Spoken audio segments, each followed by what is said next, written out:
no capítulo 15 de 1 Coríntios, capítulo 15 e o versículo de número 20. Nós vamos fazer o possível para manter a celebração pela manhã, até que ele venha, amém? Até que ele venha, né? Porque mesmo depois de passada a pandemia, né? Essa é a nossa esperança, nós sabemos que vamos precisar de uma celebração pela manhã, para poder atender todo mundo. Então, a gente vai manter o culto pela manhã. Você que tem a preferência pela manhã, já se organize para todo domingo de manhã estar com a gente. Você que está assistindo a gente pela internet, a câmera está aqui agora, né? Você que está assistindo a gente pela internet e aqui também, nós vamos ter culto todo domingo, às 9h30 da manhã e às 19 horas, 7 da noite, porque não podemos passar das 20 horas, reunidos aqui com o grupo de pessoas que aqui estão. E também temos o culto na quinta-feira, das 19 às 20 horas. Deixe sua Bíblia aberta no texto de 1 Coríntios capítulo 15 e o versículo de número 20. Eu vou te fazer uma pergunta, eu vou contar uma história para você e a gente vai ler o texto. Imagine o seguinte, você me vê voando, você vê o pastor Josias voando, você vê ali, eu vou sair na rua e eu vou voar.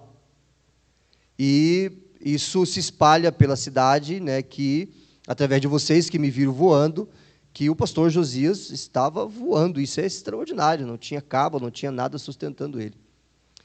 E, de repente, as autoridades prendem vocês, porque vocês estão espalhando algo que é impossível de acontecer, certo? Vocês estão espalhando algo que é impossível de acontecer. A lei da gravidade não permite, ninguém sabe voar, ninguém consegue voar. Mas vocês viram o Josias voando. E as autoridades prendem vocês, então, porque vocês estão espalhando uma falácia, uma mentira, algo que é impossível. Todo mundo sabe que é impossível de acontecer. Mas vocês viram que algo sobrenatural aconteceu, o Josias voou. Até que ponto vocês são capazes de ir para testemunhar dessa verdade? Até onde vocês são capazes de ir para testemunhar dessa verdade? Vocês são capazes de morrer por essa verdade? Agora, imagine o seguinte, se vocês ouvem, a gente faz aqui um combinado, eu digo para vocês assim, ó, vocês digam para todo mundo que vocês verem na cidade que vocês me viram voando, mas vocês não viram, é uma mentira. E vocês concordam e contam essa mentira pela cidade, até o ponto que as autoridades prendem vocês e dizem assim, ou vocês falam a verdade ou vocês morrem. Vocês morreriam por uma mentira e por uma verdade. Viram Jesus ressurreto. Amém? Viram Jesus ressurreto. Algo sobrenatural, algo que não é comum, algo que não acontece. Todos os discípulos, com exceção de João, o apóstolo amado, todos eles morreram por essa verdade. Amém? Todos eles deram a vida por essa verdade. Você daria a vida por uma mentira?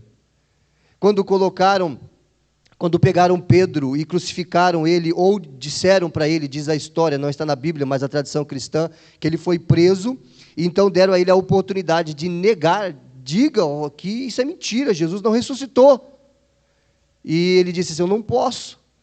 Então você vai morrer, disseram para ele, então ele disse, eu não sou digno de morrer como morreu o meu mestre, porque a morte seria também por crucificação. Ele disse, eu não sou digno de morrer como Jesus morreu, me crucifica de cabeça para baixo. E ele foi crucificado de cabeça para baixo e morreu assim. João, ele não morreu como mártir, mas diz a história que ele foi preso pelo imperador do seu tempo, o imperador romano, e deram a ele a oportunidade de negar. Fale a verdade, Jesus não ressuscitou. Ele disse, eu não posso, ele ressuscitou, eu vi, é verdade, eu morreria por isso. E jogaram ele num tacho de azeite fervendo. E ele não morreu. Ele fritou, mas não morreu. Ele morreu de morte natural. Você morreria por uma mentira? Até onde você iria por uma mentira? E por uma verdade? Nós estamos vendo um número enorme de pessoas perdendo a vida por causa do Covid e por tantas outras comorbidades, tantas outras situações. As pessoas estão perdendo a vida, as pessoas morrem desde sempre. A morte é algo natural que vai acontecer para todos nós se Jesus não voltar antes. Todavia, nós estamos vivendo num tempo totalmente singular, totalmente diferente daquilo que nós estamos acostumados. Ontem, a família da Solange, eles perderam um ente querido, o genro, com 30 e poucos anos de idade. Algumas semanas atrás, o Fábio, da Igreja Batista de Três Passos, um senhor de 48 anos, também partiu para a eternidade. Ontem, um professor aqui da cidade também, tinha comorbidades também, mas foi o Covid que ceifou a vida dele. Você já parou para pensar que a morte ela tem se aproximado cada vez mais da gente? A questão é, qual é a esperança? Aonde nós vamos colocar a nossa esperança? Vamos ler o texto, dito isso, 1 Coríntios capítulo 15, versículo 20. Diz assim: mas Cristo de fato ressuscitou dos mortos. Ele é o primeiro fruto da colheita de todos que adormeceram, de todos que morreram. Uma vez que a morte entrou no mundo por meio de um único homem. Quem? Quem? Adão. A morte entrou por quem? Por Adão.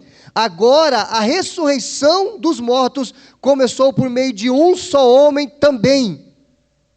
Assim como todos morremos em Adão, nascemos espiritualmente mortos e vamos morrer fisicamente, assim como todos morrem em Adão, todos que são de Cristo receberão nova vida. Amém? Mas essa ressurreição tem uma sequência. Cristo ressuscitou como o primeiro fruto da colheita, e depois, todos que são de Cristo ressuscitarão quando Ele voltar. Todos os que são de Cristo ressuscitarão quando Ele voltar. Colossenses, passa um pouquinho para frente, você está em Coríntios, um pouquinho para frente, Gálatas, Efésios, Filipenses, então Colossenses, capítulo 1, versículo de número 18. Capítulo 1, versículo de número 18. Diz assim: Ele, Jesus, é a cabeça do corpo, que é a igreja.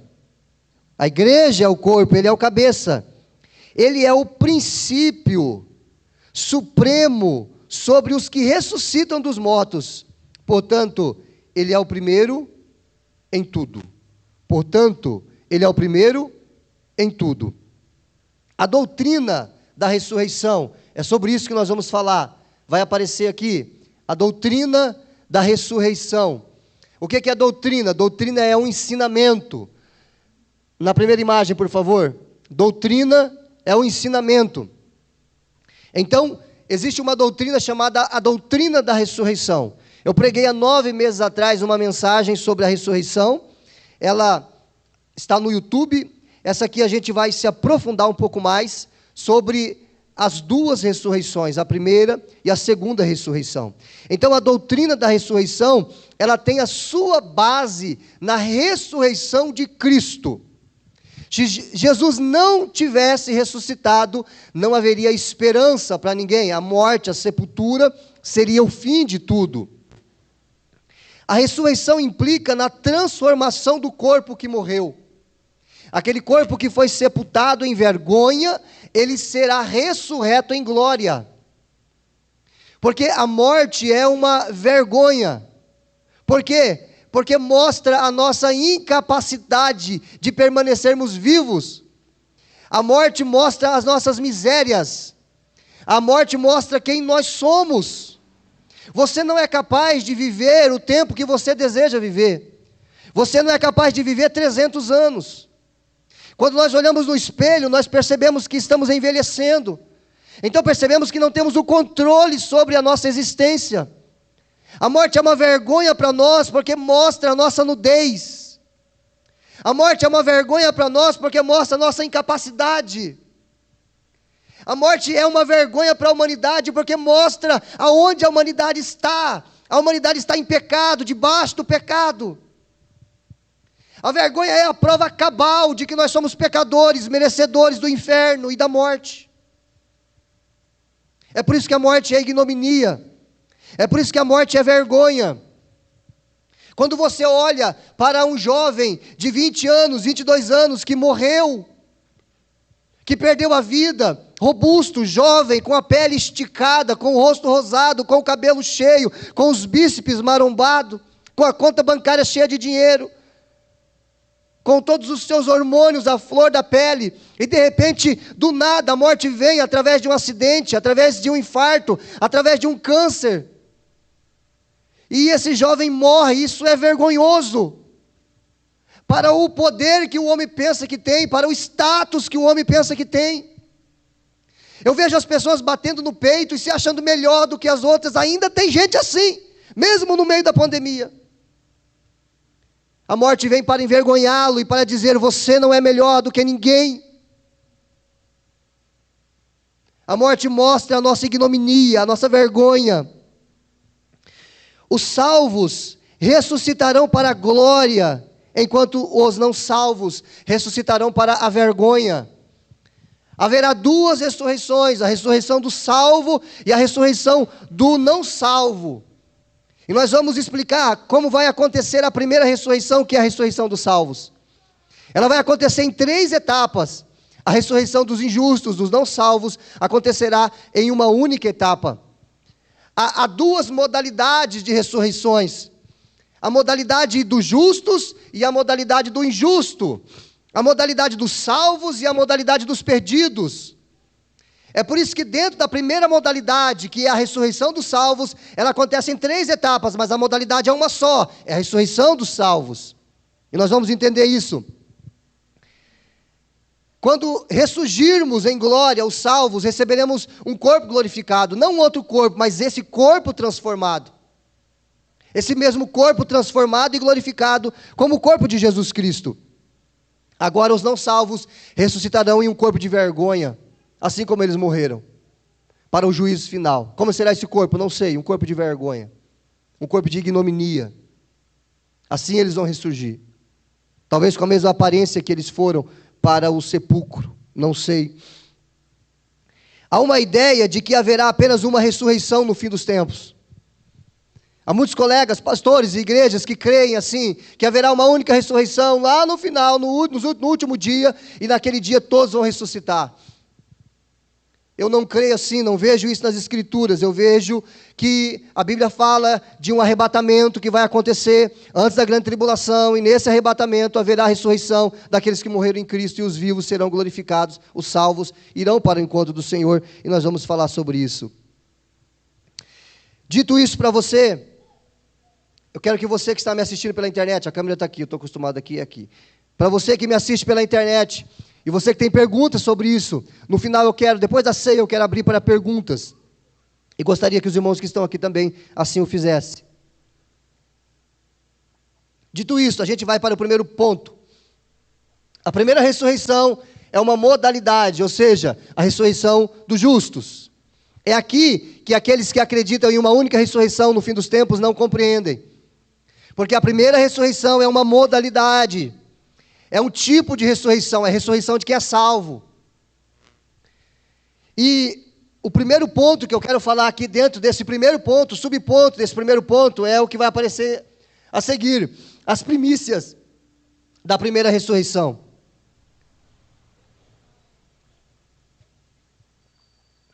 As primícias da primeira ressurreição.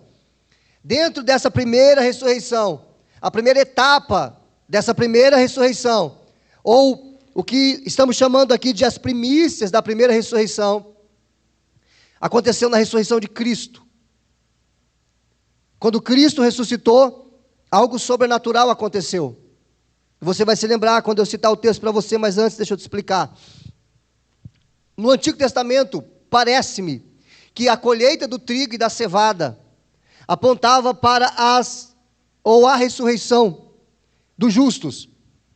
A ressurreição que iria acontecer depois de alguns milênios, depois de Jesus Cristo, depois do período da igreja.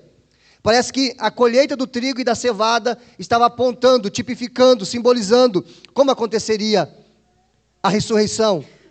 Porque Como é que isso acontecia? Eles plantavam em um pedaço de terra, e quando o trigo ou a cevada estavam quase chegando no ponto da colheita, haviam no meio daquela plantação aquelas plantas, aquele trigo, aquela cevada que amarelavam primeiro, e aqueles eram as primícias, os primeiros a serem colhidos. E então os trabalhadores pegavam aqueles primeiros frutos que amarelaram e levavam para o sumo sacerdote, ofereciam como primícias a Deus. Então o sumo sacerdote pegava aquele feixe e ele abanava, ele agitava aquilo na presença de Deus, oferecendo aquilo para o Senhor. É isso que eram as primícias. Depois de algum tempo, algumas semanas, toda a plantação estava amarelada, pronta para a colheita.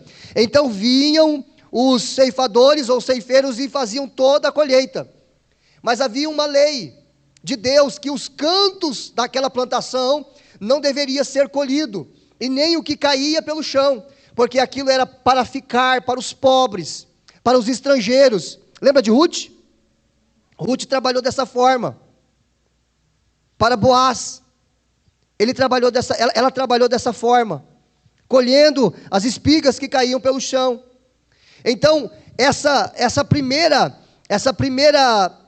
etapa da ressurreição, que estamos chamando aqui de as primícias da primeira ressurreição, eram os primeiros que amarelavam. Depois vinha a grande colheita, e depois tinha a terceira fase, que era aqueles que tinham ficado nos cantos e ficado pelo chão. Daqui vem a expressão deixados para trás. Amém?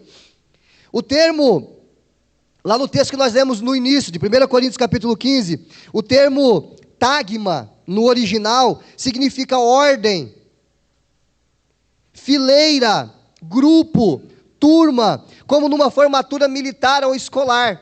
Então, a primeira turma, o primeiro grupo, as primícias, são a primeira, ou é a primeira fase, a primeira etapa dessa ressurreição. Jesus é o cabeça. Na sua ressurreição, muitos salvos do Antigo Testamento saíram da sepultura. Abra sua Bíblia em Mateus capítulo 27, e o versículo de número 50. Mateus capítulo 27, e o versículo de número 50.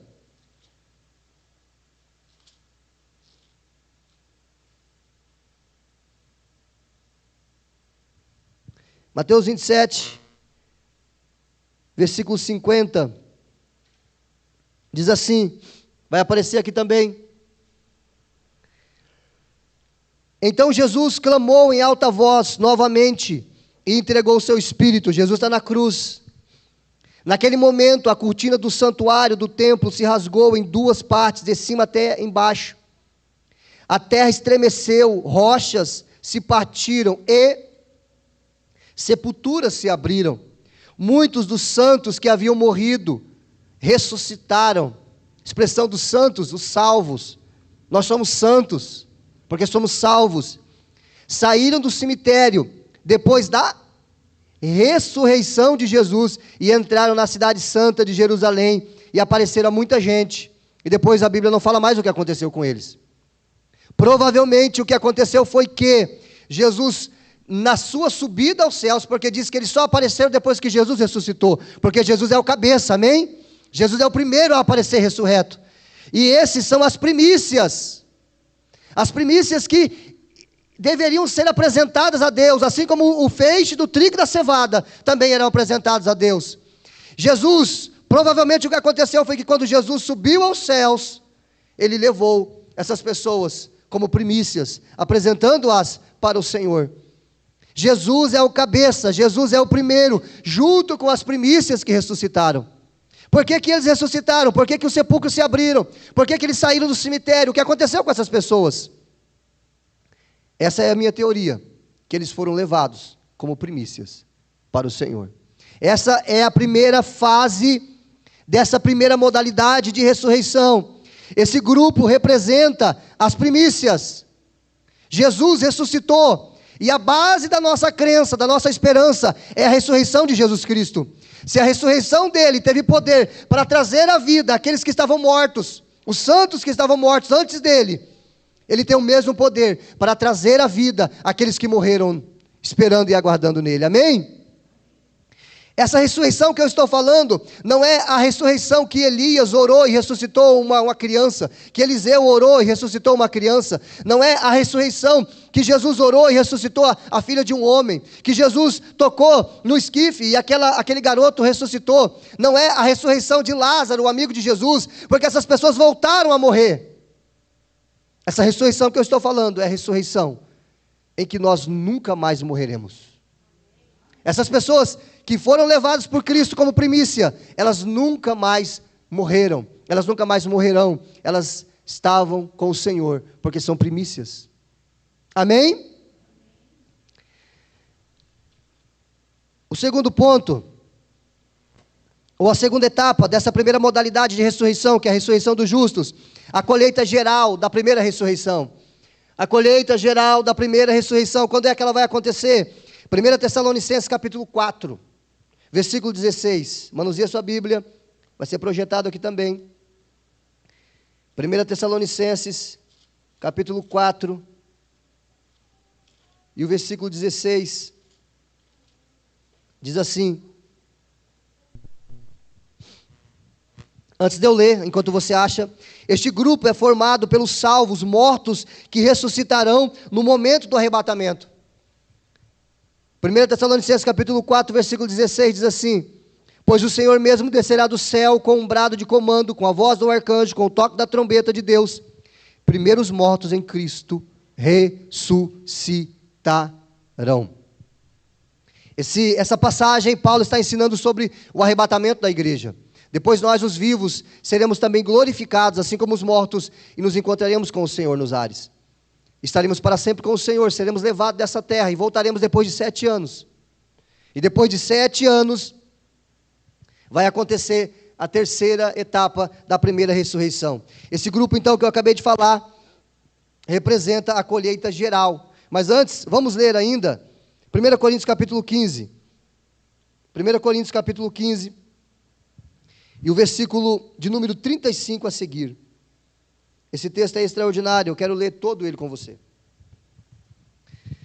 1 Coríntios capítulo 15, o versículo 35, fala ainda dessa segunda etapa da primeira ressurreição, a ressurreição do arrebatamento da igreja. Os mortos, aonde eles estão agora? O corpo está no cemitério e eles estão conscientes no paraíso, que é em um lugar, no céu, conscientes, aguardando a ressurreição do corpo. Eles não sabem o que está acontecendo aqui, eles não têm acesso, e nós não temos acesso a eles. Eles estão num estado de paz e de consolo. Mas no dia do arrebatamento da igreja, eles virão com Jesus até as nuvens. E voltarão para os seus corpos e serão glorificados. E nós, os vivos, também seremos glorificados. E sem conhecer a morte, nos encontraremos com o Senhor nos ares. 1 Coríntios capítulo 15, versículo 35 diz assim: alguém pode perguntar, como os mortos ressuscitarão? Que tipo de corpo terão? Que perguntas tolas, Paulo disse. A semente só cresce e se transforma em uma planta depois que morre.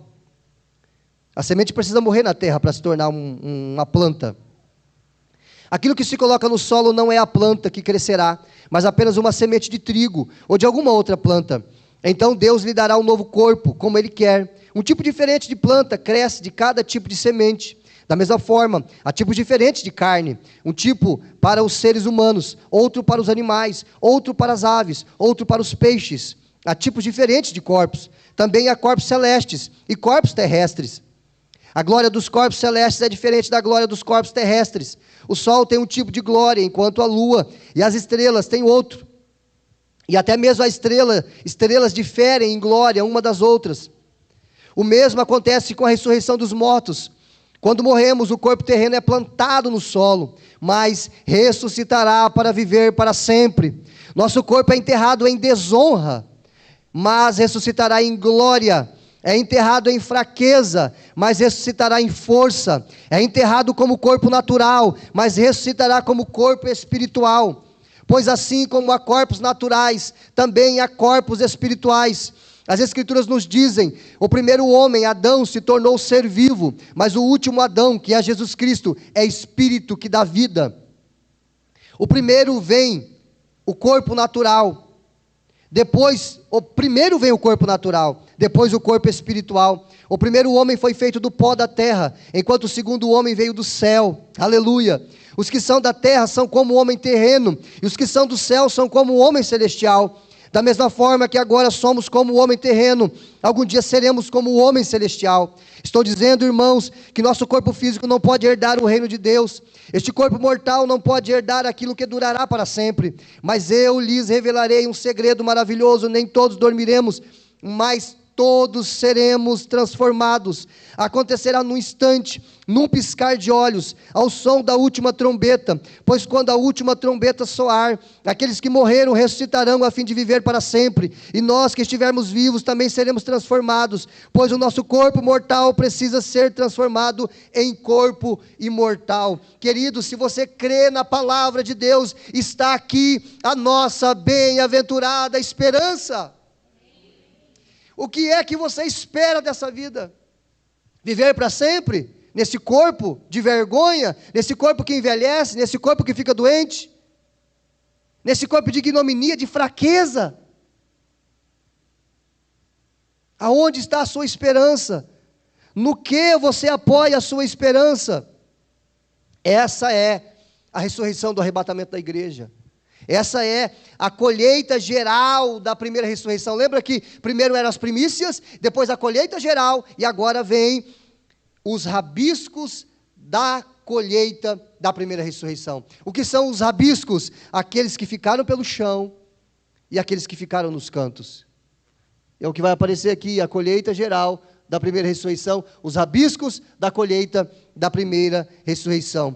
Abra sua Bíblia em Levíticos, capítulo 23, lá no Antigo Testamento. Levíticos, terceiro livro da Bíblia, capítulo 23, e o versículo de número 22. Este último grupo é formado pelos judeus e gentios que se converterão na grande tribulação. Essa ressurreição deve acontecer 7 anos após o arrebatamento da igreja, quando Jesus voltar com a igreja. Lá em Levíticos 23 e 22 diz assim: quando fizerem a colheita da sua terra, não colham as espigas nos cantos dos campos, e não apanhem aquilo que cair nas mãos, ou das mãos dos ceifeiros. Deixe esses grãos para que os pobres e os estrangeiros que vivem entre vocês, deixe para eles. Eu sou o Senhor, vosso Deus. Então esses são os rabiscos, aqueles que ficaram para trás e que se converterão na grande tribulação. Abra sua Bíblia em Marcos, capítulo 13, versículo 27. Agora lá no Novo Testamento, Marcos, capítulo 13, e o versículo de número 27.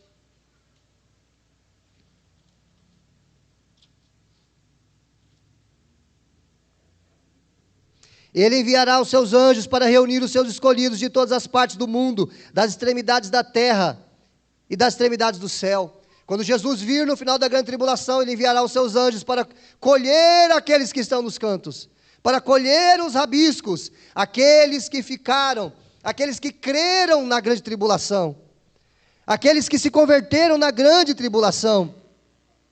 Os salvos do Antigo Testamento provavelmente ressuscitarão nesse evento para reinar com Cristo no milênio.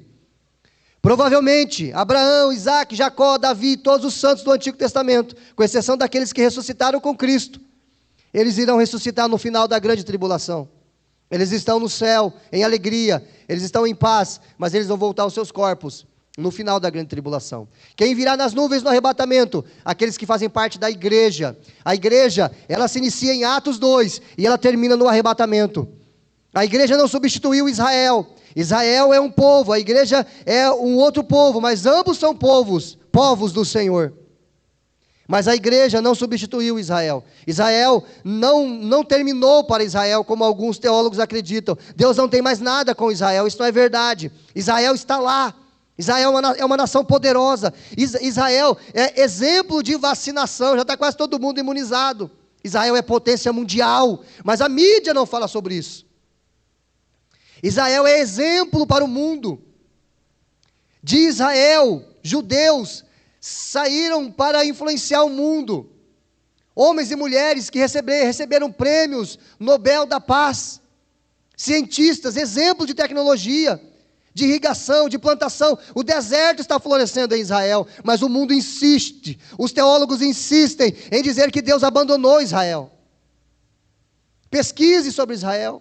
O idioma hebraico é vivo em Israel. Israel é potência mundial. Todo mundo que se levanta contra Israel cai. Porque a Bíblia diz que Deus iria restaurar Israel e ninguém mais iria derrubá-la. Amém? Olhe para Israel. E o segundo ponto, então, é a segunda ressurreição. E ela acontecerá 1000 anos depois. 1000 anos depois da volta de Jesus no final da grande tribulação. Ela acontecerá 1000 anos depois da ressurreição dos rabiscos. Desses que ficaram na tribulação. Eles vão se converter, muitos vão ser mortos, e outros não, vão se esconder, vão fugir. Mas Jesus virá no final e ressuscitará aqueles que morreram, aqueles que foram decapitados, porque não aceitaram a marca da besta, aqueles que foram martirizados pelos seguidores do anticristo, pelo exército do anticristo. Jesus irá ressuscitá-los, para que eles possam entrar no reino milenar com aqueles que estão vivos, que permaneceram vivos na grande tribulação. Então, 1000 anos depois, virá o reino milenar. Iremos reinar com Cristo aqui. 1000 anos depois, acontece a segunda ressurreição. E ela, diferente da primeira, ela será apenas em uma etapa. E para isso nós vamos ler o texto pode passar, Apocalipse, capítulo 20. Nós vamos entender como será essa segunda ressurreição, chamada também de segunda morte. Apocalipse, capítulo 20.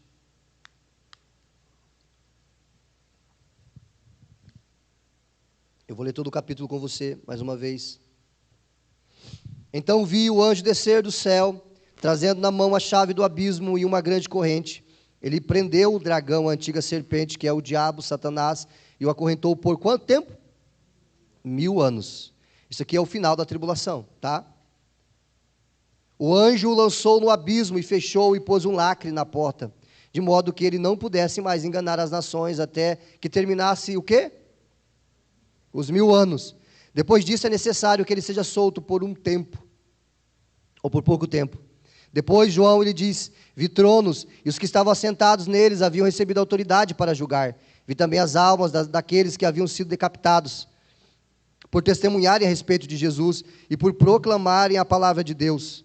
Não tinham adorado a besta, nem a sua estátua, nem aceitado a sua marca na testa ou nas mãos. Eles ressuscitaram e reinaram com Cristo por 1000 anos. Os rabiscos, aqueles que morreram na grande tribulação, que não negaram o nome de Jesus. Esta é a primeira ressurreição. O restante dos mortos só voltou à vida depois que terminaram o quê? Os 1000 anos. Felizes e santos são aqueles que participam da primeira ressurreição, porque são salvos. A segunda morte não tem poder algum sobre eles, pois serão sacerdotes de Deus e de Cristo e reinarão com ele por 1000 anos. Quando terminarem os 1000 anos, Satanás será solto da prisão e sairá para enganar as nações, Gog e Magog. Não vou explicar o que é isso agora, porque não tenho tempo. Em todas as extremidades da terra, ele as reunirá para a batalha, um exército poderoso, incontável, como a areia da praia. Subirão pela vasta planície da terra e cercarão o acampamento do povo de Deus e a cidade amada, Jerusalém. Mas fogo desceu do céu e os consumiu. Amém? Bem parecido com a leitura que você fez, pastor Jadovic, no início. Os que estavam com eles. O diabo que os havia enganado foi lançado no lago de fogo que arde com enxofre, aonde já estavam quem? O anticristo, a besta e o falso profeta. Eu poderia pregar mais 1 hora aqui para vocês sobre aonde eles estão, a diferença do Hades e o Geena, mas eu não tenho tempo. Numa outra mensagem eu explico. Então, me perdi, onde é que eu estava? O diabo havia enganado, foi lançado no lago de fogo que arde em enxofre, onde estava a besta e o falso profeta. Ali serão atormentados de dia e de noite, para todo o sempre. E agora, vi um grande trono e aquele que estava sentado nele. A terra e o céu fugiram de sua presença, mas não encontraram lugar para se esconder. Vi os mortos, pequenos e grandes, em pé diante do trono de Deus, e foram abertos livros, incluindo o livro da vida, dos salvos. Os mortos foram julgados segundo o que haviam feito, conforme o que estava registrado nos livros. O mar entregou os seus mortos, e a morte, e o mundo dos mortos, o Hades, aonde eles estão, em tormento, aguardando a ressurreição. Também entregaram seus mortos, e todos foram julgados de acordo com os seus atos. Então a morte e o mundo dos mortos foram lançados no lago de fogo. Esse lago de fogo é a segunda morte. O Hades, o mundo dos mortos, será lançado dentro do lago de fogo e enxofre. E quem não tinha o nome registrado no livro da vida foi lançado no lago de fogo e enxofre. Qual é a sua esperança? Qual é a sua esperança? Se você perder um ente querido, se você perder alguém próximo, nós não sabemos como vai ser daqui para frente. Esse vírus pode sofrer mutações e matar milhões de pessoas, e milhões de pessoas, e milhões de pessoas. A Bíblia fala sobre pestes e pandemias que viriam sobre a terra, sinais da volta de Jesus. Pesquise na história quantas outras pandemias aconteceram, Primeira e Segunda Guerra Mundial, que milhões de pessoas morreram por causa da guerra. Guerra, fome, peste, perseguição. Gente, abram os olhos, nós estamos vivendo o fim dos tempos. Aonde está a sua esperança? Você que está em casa me assistindo, aonde está a sua esperança? Em quem você tem depositado a sua esperança? Quem é que me garante que eu tenho amanhã? Nós não sabemos lidar com a morte, porque a nossa natureza não combina com a morte, mas a morte é o castigo por causa do pecado. Mas há uma promessa de ressurreição para aqueles que confiam em Jesus. Muitas vezes nós nos questionamos, mas será? Será que isso vai acontecer? Será que tem vida após a morte? Será que não tem? Você tem dúvidas? Dá uma olhada, tudo que está na Bíblia está acontecendo. Olha para Israel. Israel é o maior milagre. Israel estava varrida do mapa até 1947, os judeus espalhados pelo mundo. Hitler tentou exterminar os judeus, ninguém consegue, porque Deus tem promessas para Israel, e está lá. A sua conversão, a mudança da sua vida, a mudança da minha vida, o maior milagre. Aonde está a sua esperança? Você ama esse mundo, você está abraçado com esse mundo, você vive para a glória deste mundo e para a sua própria glória? Você investe os seus recursos aonde? Porque isso diz muito sobre você. Nós somos vaidosos, nós somos mesquinhos, nós olhamos para o nosso próprio umbigo. É assim que nós somos. Jesus disse que por se multiplicar a iniquidade, o amor de quase todos se esfriaria. Aonde está a sua esperança? Aonde está a sua esperança? A gente briga, a gente fala mal, a gente critica, a gente não perdoa, a gente vira as costas, a gente não ama. Aonde está a sua esperança? Em quem você tem crido? A sua esperança é a vacina? Eu tenho esperança na vacina também. Mas ela não é a minha esperança. Jesus, ele diz assim, o melhor apóstolo Paulo diz assim, se vocês esperam em Cristo somente nesta vida, vocês são os mais miseráveis de todos os homens. Se esperamos em Cristo somente nessa vida, nós somos os mais miseráveis de todos os homens.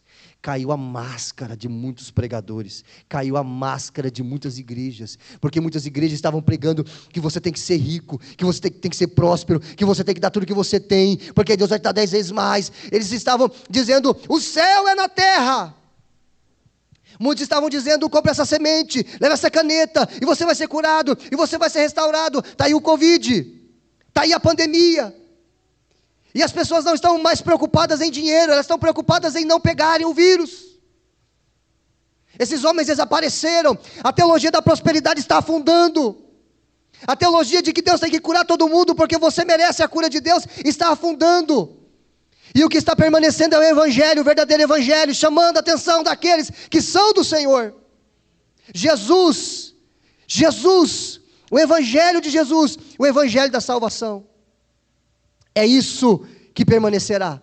E os falsos profetas estão sendo envergonhados, porque as suas teologias não resolvem nada. As suas teologias caíram por terra, porque o verdadeiro ensino da palavra de Deus é o Evangelho, o poder de Deus para a salvação. Aonde está a sua esperança? Em quem você tem crido?